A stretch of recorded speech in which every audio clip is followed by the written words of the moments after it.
40 سال یا 72 سال سے اپنی جڑیں پکڑ چکے ہیں. جو ہماری 20 مہینے کی جو پروگریس ہے وہ آپ کو یہ دیں گے کہ اس چیز کو ایڈریس کرنے کے لیے ہم کیا کرنے جا رہے ہیں. اور اسی طرح آپ باقی اداروں میں بھی دیکھیں گے کہ جو چیزیں ہیں وہ ابھی انشاءاللہ آپ کو مہینے 2 مہینے 3 مہینے میں یہ ساری سامنے آتے جائیں گی اور اسی طرح سے ہم اس ملک کو ٹھیک کریں گے. تو جو اپوزیشن والے اکٹھے ہوئے ہیں ان کی بنیادی مقصد یہی ہے کہ عمران خان کی ذات کو نشانہ بنانا, اس پہ وہ پریشر ڈالنا جو کہ وہ کبھی قبول ہی نہیں کرتا, جس کی وجہ سے یہ جو سسٹم انہوں نے بنائے ہوئے جس کے کہ یہ ڈائریکٹ بینیفیشری تھے اس کو پائے تکمیل تک نہ پہنچتے دینا ان کی سب سے بڑی ترجیح ہے. کیونکہ اگر یہ ہو گیا تو یہ سارے جیلوں میں بھی ہوں گے, اور نہ پھر جب ان کی پہلی تو بات یہ ہے کہ یہ ڈسکریڈٹ اس حد تک ہو گئے ہیں کہ ان کا دوبارہ آنے کا کوئی چانس ہی نہیں ہے. یہ تو یہ لکھ لیں, یہ اپنا وقت ضائع نہ کریں. یہ 2-2 3-3 جو آپس میں ملتے ہیں یہ اس کو عوام کو یہ تاثر دینے کے لیے کہ پاکستان جو ہے تو ایک ایسی اس میں ایسی حکومت آئی ہے جو کہ ان کو چھوڑے گی نہیں, ایک ایسی حکومت جو کہ حساب لے گی. تو میں اب ریکویسٹ کرتا ہوں احمد ہراج صاحب سے کہ وہ اس کا تفصیلی جو اے جی پی آر کے کانٹیکس میں اور یہ جو میں نے آپ کو بتایا ہے جو فیکٹس اینڈ فگرز ہیں اس کے بارے میں اور جو ہم کرنے جا رہے ہیں اس کے بارے میں آپ کو بتائیں گے. جی ہراج صاحب. بسم اللہ الرحمن الرحیم. وزیر اعظم کی ہدایت پر پرائم منسٹر انسپیکشن کمیشن نے سرکاری خریداری کے معاملات پر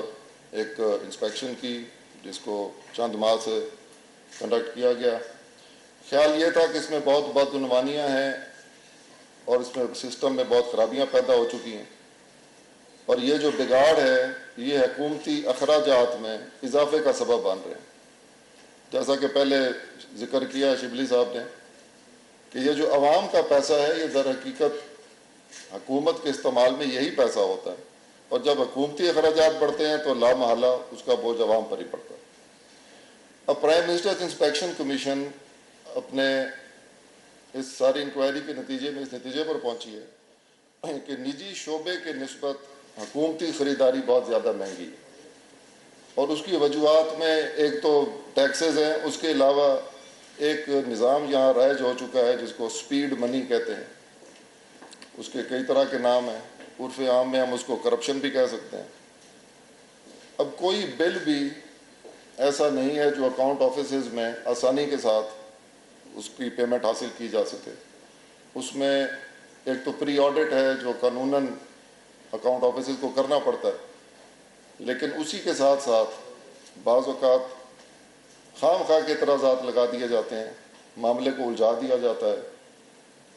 اور جو وینڈرز ہیں جو سپلائرز ہیں ان کی پیمنٹ میں اتنی تاخیر کر دی جاتی ہے کہ ان کو اگر بینکوں سے انہوں نے فائنینسنگ لے رکھی ہے یا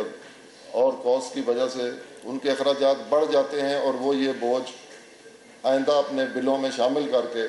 حکومتی خریداری میں قیمتیں بڑھا کر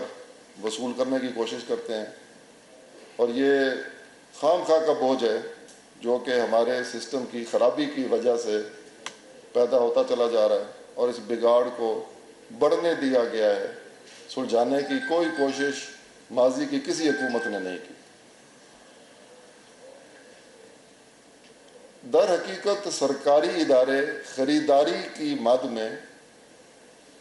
ملوث اپنے ہی ملازمین کی کرپشن کی اضافی رقم ادا کر رہے ہیں. اب دیکھیں یہ کتنی ایک عجیب بات ہے کہ حکومت اپنے ہی امپلائیز کی کرپشن کے پیسے ادا کر رہی ہے. اس کو بہتر کرنا, اس کو درست کرنا پرائم منسٹر کے ویژن کے مطابق جو انہوں نے وعدہ کیا تھا کہ ہم سسٹمیٹک ریفارمز لے کے آئیں گے, ہم سسٹم کو بہتر کریں گے, اور یہ حقیقت ہے کہ سارا سسٹم ہی ٹھیک ہونے والا ہے. پرائم منسٹرز انسپیکشن کمیشن میں مجھے اب تقریباً 1.5 سال ہو چکا ہے, اور میں نے مختلف محکموں کے